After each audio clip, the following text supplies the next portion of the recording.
I say, boy. I don't know where I am, boy. Where you been, boy? It's been a hot minute. What you been doing with your life, boy? Been having children, making child. Oh, making that child, boy. Making that child. Grinded and, had a little birthery last month. Yeah, congrats on that. Thanks, dude. I gave birth for the 3rd time. Oh, my. Every woman watching this is like, fucking piece of shit, you didn't do shit. You didn't do shit, but caused problems. Man, I gotta tell you, it's been so long since we worked on this story, but man, it has been on my mind from time to time, wondering where we're going with Moira and the boy. Moira. Yeah, can't wait to find out. It's definitely one of those ones that thinking of it while we're waiting for some time to come up, and here we go. Yeah. Well, for now. Till the baby wakes up. I don't want to rush through it for sure, but I'm stoked. We don't have to cut to the chase. You've been what have you been doing? We can get into it. we can't tell anybody what I've been doing. Yeah, what I've been doing is top secret. Of course, it always has been. We can't let it get out because I don't want the cops at my house. You know what I mean? Yes, indeed. So I'm looking at the first line. So we're gonna hit today. Title! She said no strings attached, but I think she lied. Part 3 from Extruded Introvert. Awesome writer. Definitely been taking us through a web of lies. A web of lies. Look at the first line here. It doesn't look like that's actually part of the story, but it's interesting. And it starts there saying, my apologies for the wait. I have been a little distracted since my last post. Without further delay, here's part 3. Man, we can say the same, right? Yeah. Just get out of my head. Extruded introvert, get out of my head. I'll get in my head right now. Let's get into it. Paranoia had taken full hold of me at this point. My fingers hovered over my keyboard as I typed out a frantic message to Joshua. There's something in my house. But just before I hit send, I hesitated. I didn't want to worry him. Maybe I was just seeing things. Instead, I rewrote the message, keeping it casual. Hey, want to come over and hang out? Thankfully, he responded quickly, saying he could stop by after work. Man, that's interesting. I hate to stop it already, but I didn't want to worry him. Dude, you think that there's like this demon spider thing in your house? Dude, I'm calling everybody. You're not worried about your friend. Like, I don't want to worry him, but I will bait him in. I'm waking the Pope up. I will allow. Well, the Pope died. Well, I thought they already made a new one. Oh yeah, they made a new one. It's like pulled it out of the fridge. I thought that's what they did. It's your time to shine, buddy. I thought they already made another Pope. Yeah, they did. You're right. No, I just think it's hilarious that he's like, I didn't want to worry him. So instead I baited him in, pretending everything was okay. If I die, we all die. Yeah, it doesn't make any sense. Like, if you're seeing a spider that's as big as you're not worried about bothering anybody. No, I mean, and realistically, Josh is about the only person in his life he can call that would take him somewhat serious. You can't call the cops. I mean, you can, but they're going to come and like raid your house. Like, this guy's on meth. Everybody's going to think you're crazy. Either way. True that. The waiting alone almost killed me.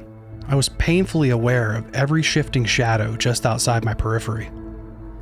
For the next hour, I stood with my back pressed against my front door, staring down the hallway, half expecting one of those bony white legs to poke out from one of the rooms, but nothing came. Relief washed over me when I finally heard the familiar sound of Joshua's car pulling up, until I heard something else above me.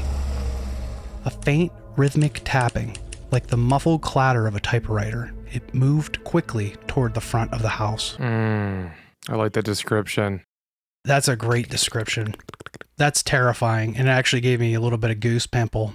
My stomach twisted into a knot. It could have been anything. A bird or a squirrel skittering across the roof. But I knew it wasn't outside. The sound had come from the attic above me. I say attic, but it's more of a crawl space, crammed with pipes and cobwebs where my grandmother kept her junk. I didn't wait to dwell on what could be making the sound, so I quickly stepped outside, anxious to greet Joshua, desperate to forget whatever I may or may not have heard. As soon as he turned off his headlights and my eyes adjusted to the dark, I saw something that scattered my thoughts and sent a chill through me. Hanging from a tree in my front yard were the same strange white fruits I had seen on my way to the waterfall. Only now did I realize they weren't fruits at all. They were cocoons. Bingo! Bum, bum, bum. I gotta say, you called that first thing in the morning. Why couldn't they be fruit, brother? I feel like it's never what they say it is. It's always a misdirect. Sometimes it's not, though. I mean, most of the time it is. It always is or it always isn't. I felt my spider sense tingling well. That was a good one. I respect that. Thanks. I'm glad I didn't get it all on my mic. I'm always really bummed out about my burp performance. I don't know if I'm not putting enough into it and I just expect it to happen naturally, or I'm not good at it. I don't know which one it is. I never really think about it. I let them come out and they're like, beep. And I'm like, shit, that could have been better, right? Did you think about that before you shot it out, or? No, I was just more thinking about, like, I didn't want to throw up. You're just naturally a pig. Oh, I'm 100% swine. It's written across my back. Swine. I wish it was. The I'd pay for that. I might, if I pay for that, will you get that done? Guys, listen, comment down below if you want him to get a swine tattoo on his back. Maybe we can crowdfund it. That'd be great. Yeah, you have to do it if it's paid for. It's like a rule. It's like, I think it might be a law. The optimist in me wondered, just for a second, what kind of beautiful butterfly or moth might emerge from them. But that thought was fleeting, because that wasn't what caught my attention. At the bottom of the tree hung an old tire swing. I turned to look at my house, the same one I had walked into just every day, the same one from the photograph. My mind reeled. How could I forget something so obvious? Was the memory loss a delayed symptom of my accident?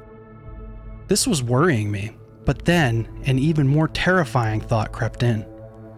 Was I already experiencing the same slow, heartbreaking decline that my grandmother had? No, that couldn't be. I was only 25, far too young, even for the rarest cases of early onset dementia. My heart pounded in my chest, but I played it off. Hey, did you know there was a tire swing there? I asked, trying to sound casual. Joshua laughed and pointed at his arm. Dude, don't you remember? I broke my arm on that thing when we were kids. I stared at him blankly. I didn't remember. And then the realization hit me. I couldn't even recall when or how Joshua and I first met.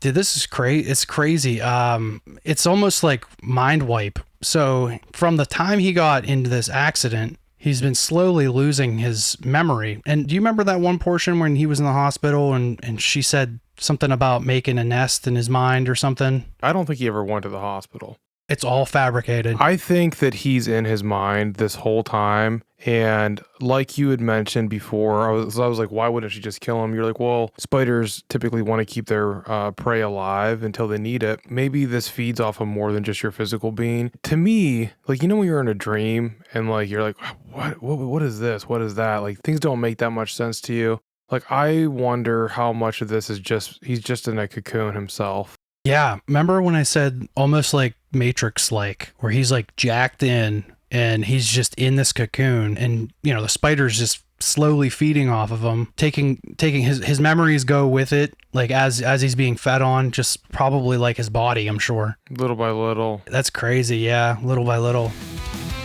I felt my chest tighten, panic setting in, but Joshua's easygoing reassurance kept me grounded. We went inside, and with his presence, the house felt different. Less cold, less silent. As we cleaned up the broken glass and picture frames, I told him about the photograph I found. I hesitated before asking about the two strangers. I left out the part about the house. Do you know who these two people are? I asked, pointing at the unfamiliar faces. Joshua took an uncomfortably long pause before answering. I mean, not exactly. I just always assumed they were your parents. For as long as I've known you, it's just been you and your grandmother. She told me you lost them when you were really young, and yeah, well, I never asked about your parents because it just seemed like a sore topic. I frowned. I don't even remember them. How could it be a sore topic? Joshua hesitated. That's not what it seemed like when we were kids, but I'm glad you moved on. I wasn't sure what to say to that, Instead, I asked, This might sound like a stupid question, but how long have we known each other? Since we were 12? No, 10. I remember because I had to wear a cast for my 11th birthday. What's the story behind that? Joshua grinned. You seriously don't remember breaking your arm? My eyes shot open. My arm? I thought you said it was yours. Yeah, we both did. How the hell did we manage that? We wound up the rope as tight as we could, so high we could barely reach the tire, but somehow we both grabbed onto the tire and we spun so fast we didn't even realize at some point we were holding on to each other instead of the tire. The ground reminded us of that though, and we hit it hard, and for the next 3 months we sported matching casts. Yours was on your right and mine was on my left. Joshua chuckled. I remember you tried to sign mine with your left hand, but after failing miserably, you just drew a crooked smiley face instead. You seriously don't remember any of this? My mind swam, but nothing he said rang a bell. Give me another story, please. I said, a little too desperately. Joshua thought for a moment. Okay, let's see. Do you remember the time we hopped the fence into your neighbor's yard to steal lemons from his tree? The memory came easily, as if it had been waiting just beneath the surface. Yes, I do. I remember my grandmother needed lemons for a pie she was baking. Hell, I remember the exact amount of lemon juice that recipe called for. Joshua smiled. Yeah, your grandmother made the best lemon meringue pie. Right! The perfect mix of sweet and sour. For a moment, I felt relieved, grateful even.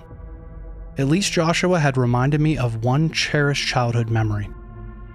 Maybe I wasn't losing my mind. Not the good parts anyway. And on top of that, Joshua assured me that forgetting pieces of your childhood is normal. But then I told him about the dripping. I hesitated before mentioning the things I'd seen, but before I could say anything, he offered to check the crawl space for leaks. No!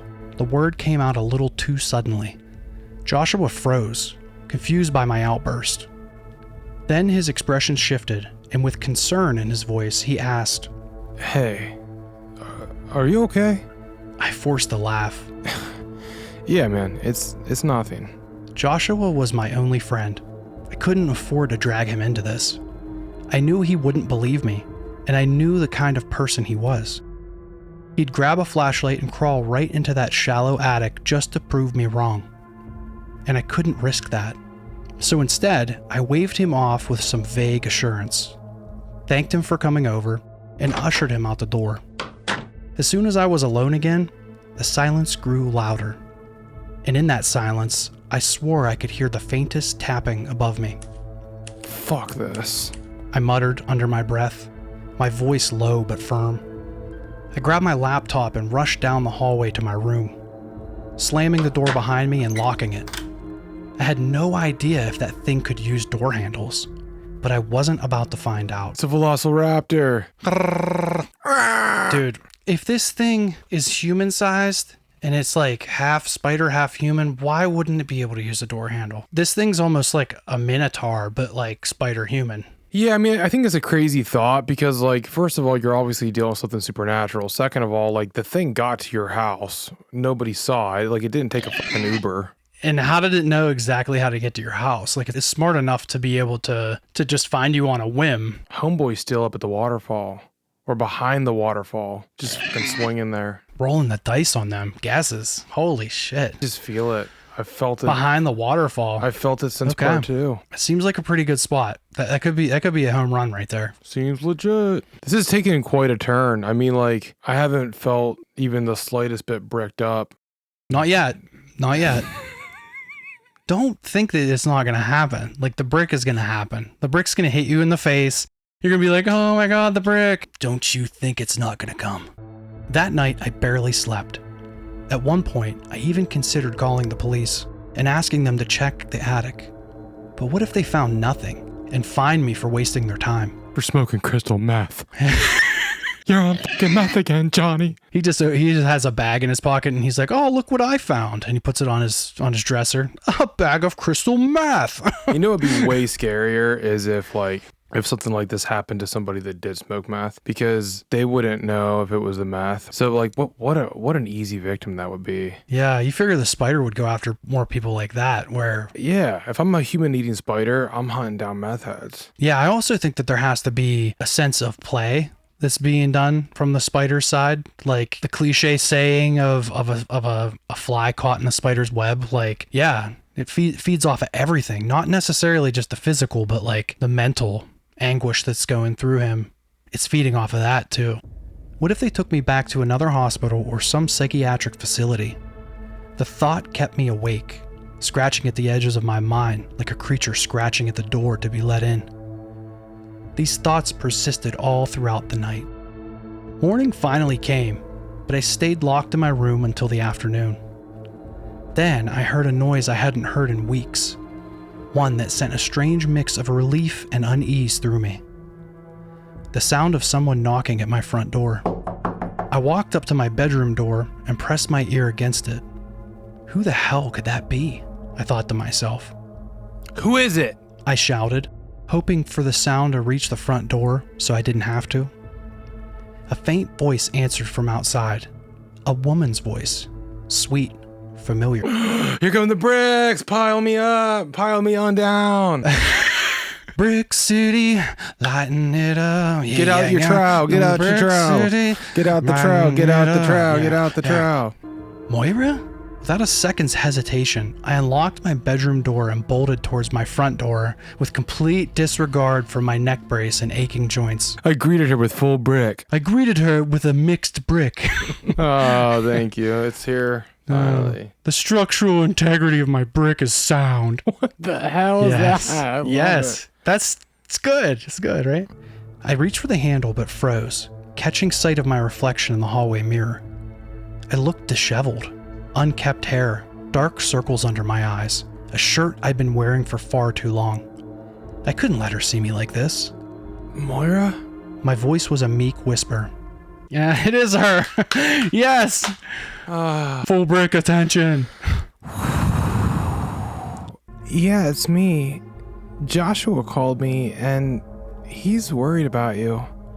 He asked me to stop by. This bitch. You mean to tell me you had to wait till Joshua called you? You should have been over there. Oh, man. Well, we know why she wasn't. We know why she wasn't. Oh. Yeah, because she's hanging out with Joshua now. That son of a bitch. He's like, we've been building a house. It's not a big deal. It's just bricks, that's all.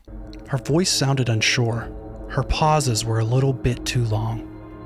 She was either unsure of what to say or choosing her words very carefully. I told Joshua I was fine, I said, trying to sound casual, though I knew she could sense the lie in my voice. Can I come in? She asked, her question hanging in the air around me. I hesitated.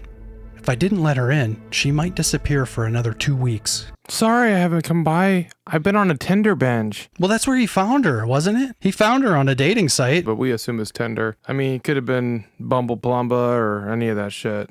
Gothmummies.com. I looked it up on my work computer. It didn't work out. Wow. You on your work computer? I laughed if your soup came in and was like, why are you looking up these random websites and puts Goth Mummies down in front of you? It's for research. I was just going to say the same thing. I wasn't willing to risk that. I looked over at the mirror and straightened out my hair as best I could. I threw on a coat to cover up my stained shirt, and before turning away from the mirror, I glanced up at the reflection one last time, instinctively checking the ceiling above me. Nothing. The hallway behind me was clear too. I shook my head. Don't be ridiculous, I thought, forcing myself to act naturally. I opened the door. Bricks fell from the sky. I know I'm rewinding for a second here, but I'm thinking about this because she's outside. And I'm like, isn't she going to see the little cocoons? They acknowledged the tire swing in the tree. Why wasn't Josh like, what's with the cocoons, bro? Maybe, I don't know. Was this on the front side of the house, the back side of the house? I'm not sure. I took it as though it was all in the same spot because he noticed the swing. It's a good thing to point out, though. Yeah. Open that door, get that brick. Yeah. In the bright morning light, Moira looked just as radiant as I remembered. But as she stepped inside, I sensed something different. She seemed tired. The same dark circles shadowed her eyes, too. Tinder binge. She's been run through the gauntlet. That's why she's so tired. It's a good woman. She's running herself through the gauntlet. Respect. No slut shaming here. Respect. Do your thing. Live your life. And her skin wasn't as smooth as before. Had she been struggling these past few weeks too? She walked right by me without stopping. She headed straight for the dining room and sat down on the old chair, almost like she had done it 100 times before. 'Cause she has. She knows her way around, son. There's a flag right there. I wordlessly traced her footsteps to the dining room and sat down beside her. She looked sad. She asked why I hadn't called her, and I reminded her I didn't have a phone. I brought up the message I sent, but she just shook her head. I already knew she had been offline since our date. We talked for hours. Why doesn't he have a phone? I don't know, he never did. And they explained that like from the very beginning that he didn't have a phone. He just never had one for some reason. Technologically didn't care to have one. It's interesting for someone that was such a hardcore net hermit. Yeah, but he doesn't even have the internet at his house. Remember, he was doing it at Joshua's. When Joshua was trying to help him find a girlfriend, we talked for hours. I spent most of the time apologizing, and she asked me how I had been. I didn't give any specifics and just told her I had been having a rough time since I got back from the hospital. She said she could tell, and a wave of shame washed over me. She offered to run me a bath and told me to ask her if I needed any help. Yeah. Yeah, bricks don't get made in the dry, you know what I'm saying? You need Let me clean my brick for weeks. my brick's covered in moss. Covered in moss. The green hills fine. How do you make a brick?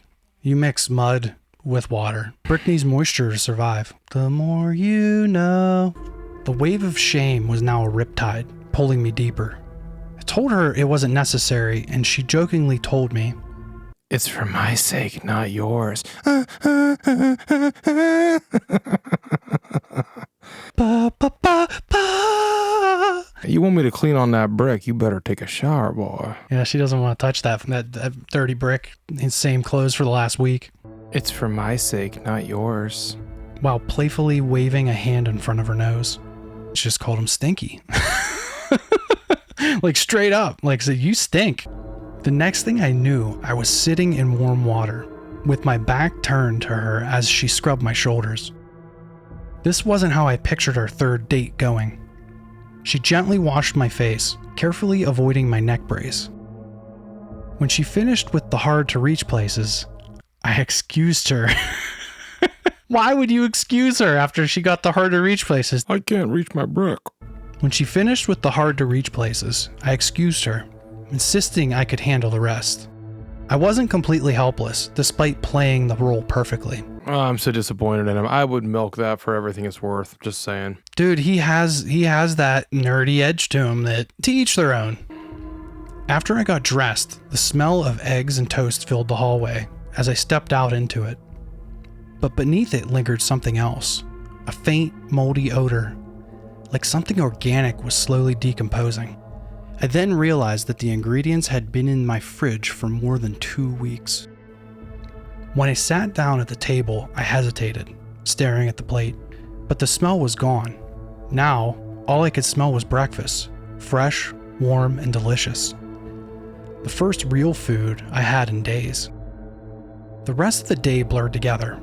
I remember us talking and me telling Moira stories about my life, my childhood, my memories, and memories I had to dig for. She seemed genuinely interested, but for me, it was more than just conversation. It was a test to prove to myself that I did remember things from my childhood. I told her about school, about the adventures Josh and I had as teenagers. But now, sitting here the next morning, I can't recall a single story I told her. I know I talked about my past, but I have no idea what I actually said. The only details I can recall from what I told her are the more recent ones. I remember telling her why I went on the date, about how empty my life felt before I met her. I told her why I jumped off the waterfall, that it wasn't her fault. She seemed relieved, like she needed to hear that from me. Moira spent the night. Oh. Even though he keeps folding his hand, he keeps getting like full houses every day. No, I don't want to do that. But there's another chance. Like sometimes you only get one chance. This dude's been given like a dozen chances. You know what's amazing about that part is you skipped an entire section because your eyes must have seen Moira spent the night. Wait, I skipped the entire section? Yeah, back up to right before that. You were like, it's something about his grandmother, and you're like, fuck that, Moira spent the goddamn night. I skipped it because that's what I wanted to see. Yeah, I get it. But the follow-up sentence to that is just absolutely devastating, and I knew he was going to fail. I'll slap this man. Okay, let me backtrack so I'm not skipping stories. Moira even asked me about the house and my grandmother, but I don't remember mentioning my grandmother to her. Or maybe I did. My memories are slipping away from me after all. Or perhaps Joshua said something to Moira. I am struggling to remember her face. Thankfully, I still have the picture to remember her by. Moira spent the night. No, not like that.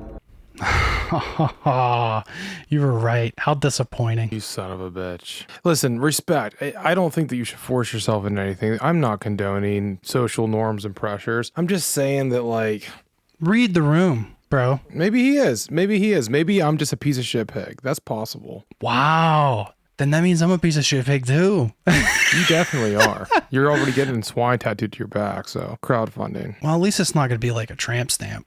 Like it'll be up higher, right? Like shoulder blades, swine. I think if we raise... All right, how about this? Tattoo needs paid for you to get it. In order to convert it into a tramp stamp, what's that tag look like? What do you mean? I'm saying if we have to crowdfund it, it's like, let's just say the tattoo's $500 to get swine on your back. Dude, if my followers pay for it, I'll get it done. You heard it here first. Comment down below. Make good Massey gets swine as a tramp stamp. Let me know if you want to donate. I don't have anything set up for this. How many comments do we need to get? 3? We don't need to get any comments. We just need to have somebody pay for it. That's all. Because I don't feel like I can do it myself, like spend my own money to get something that I don't want on my ass. I even made up the bed in my grandmother's old room. Well, Moira made it. My injury made it impossible to wrestle with the duvet cover. It didn't matter because sometime during the night, I woke up to the sensation of someone climbing into bed beside me. It was Moira. Again. Batting 1,000. Let's see what he does. We didn't speak. We just lay there, facing each other, inches apart. I could feel her skin against mine, but it carried little warmth, unlike her eyes. I stared into those dark brown embers, drawn into their depths, lulled by their quiet glow. I hadn't thought about the thing in my house since Moira arrived. Until now. Until I lay there, staring at the faint glint in her gaze. Somewhere deep within those eyes, something shifted. Only for a second, something rippled beneath the surface. In that moment, I realized, nothing else mattered. I had never known such peace. Any concerns I had were drowned out by the quiet warmth of sleep. I imagine she blinks, like the sideways blink, where it's like the reptilian blink. I don't think I'll do much more writing these next few days. I'd rather spend my time with Moira. No, I'm proud of you, boy. You get in there, you lay a brick or two, you make your time, you make your peace. Brick or two. You come back when you have something to say. Put that brick in the oven, boy. Baby Billy bricks. It's been a few days since Moira arrived. Her bright, warm presence filled the cold, dark corners I once thought were out to get me. Things had been so normal since she came over. However, my memories of the time before we met are growing more distant by the day. But I honestly don't mind. Those memories are behind me, and my life with Moira is all I look forward to. Although I can't help but wonder what my life was like back then, feels odd reminiscing on memories you don't have.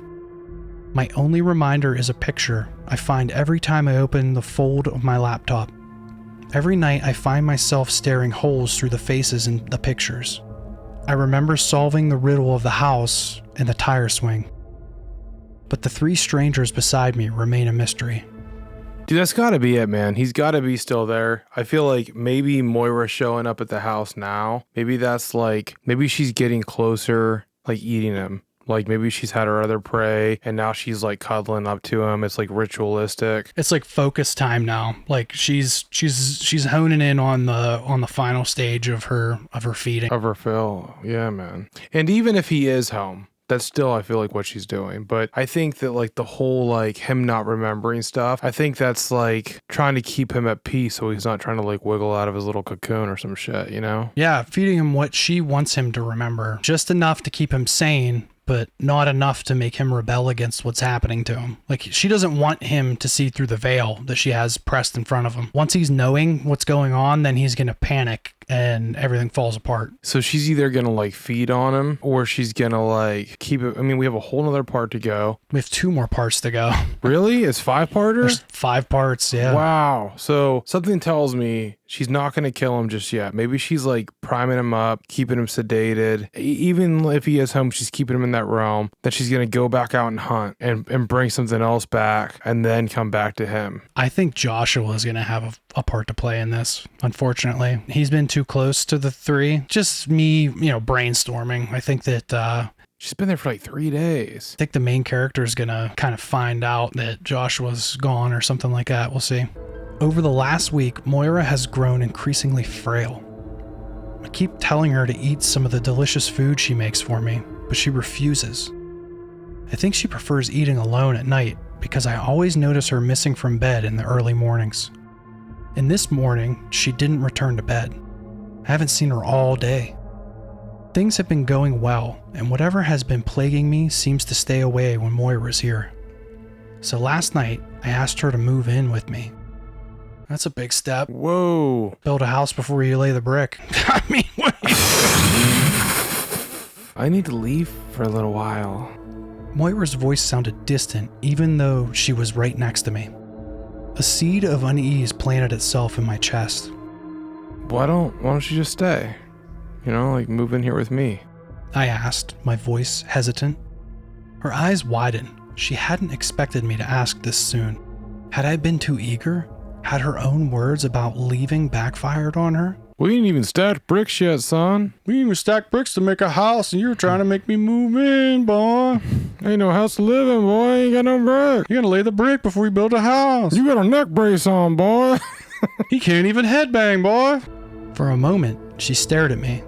Then her shocked expression softened into a warm smile. I would love that, she said eagerly, like she had been waiting for me to ask. Then, after a pause, her voice grew more solemn. But that doesn't change the fact that I have to go away for a few days. There are still things I need to take care of. You're coming back, right? My desperation cut through her sentence before she could finish. Her serious expression cracked, giving way to a playful smile as she stifled a laugh. Sooner than you think, she said, tilting her head toward me with an assuring smile.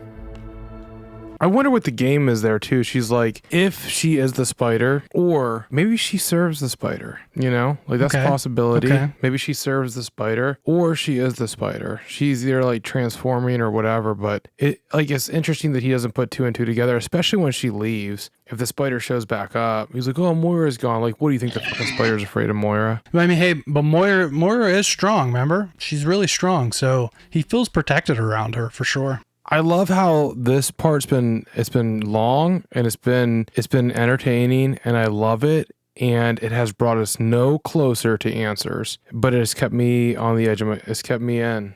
It's engaging. Oh boy. Now that I'm alone in the house again, I'm starting to think she can't come back soon enough. I've convinced myself that I'm hearing things again. Strange, unsettling sounds. And more convincingly, the dripping has returned. It's the drip of my brick. These bricks be leaking, boy. I be dripping again, baby. These bricks be dripping, boy. However, now there appears to be a source. A massive, round, moldy stain on the ceiling right in the middle of the dining room. I finally threw out the shriveled flowers and put the empty vase on the table to try to contain the mess. I don't know why, but I feel like that table has some personal significance to me. More significant than Moira's flowers. I need something tangible and rational to explain my paranoia. I have to go up there. I need to find the source of the dripping. It hasn't rained in weeks, so it has to be a leaky pipe. I will update my findings. It shouldn't be long until my next post. Man, that's leaving you hanging there. Boy. That's it. Boy. What a brick shit house. Unbelievable. Thoughts? I love Extruded Introvert. I think that part was not nearly as long as it took to read because I got so stuck on bricks and theories. But I really like the story. I think it's my favorite one that we've done together. Oh, for sure. Yeah, it's very good. It's interesting because, like, I'll be honest, I'm very happy that there's 5 parts to this, not just 4. That said, I was also like, oh man, there's only one more part because I want to know what's going to happen. And with my current schedule, it's been a little hard to get to these, but I appreciate everybody's patience. Man, I can't imagine this disappointing me in any which way I can think of this being. I don't even necessarily hope I'm right about him still being in a cocoon somewhere. I would have no doubt that I am wrong, but that's sure as hell is what I think it seems like. I hope we're all wrong and it's something crazier. That'd be sweet. Moira, where are you? Come get me. Where are you, Moira? Come pick me up. Make me eggs. Take me to the forest. Break me up. Make me eggs. Make me breakfast. Make me eggs. Make me breakfast. Make me eggs. Make me breakfast. Make me eggs. Make me breakfast. Appreciate everybody. Appreciate all y'all. Congratulate the trough in bringing another baby into this world. A baby. Baby. Another beautiful baby. Love you, pig. Love you too, man. Until next time. I'm Micromasochist. Farewell. You're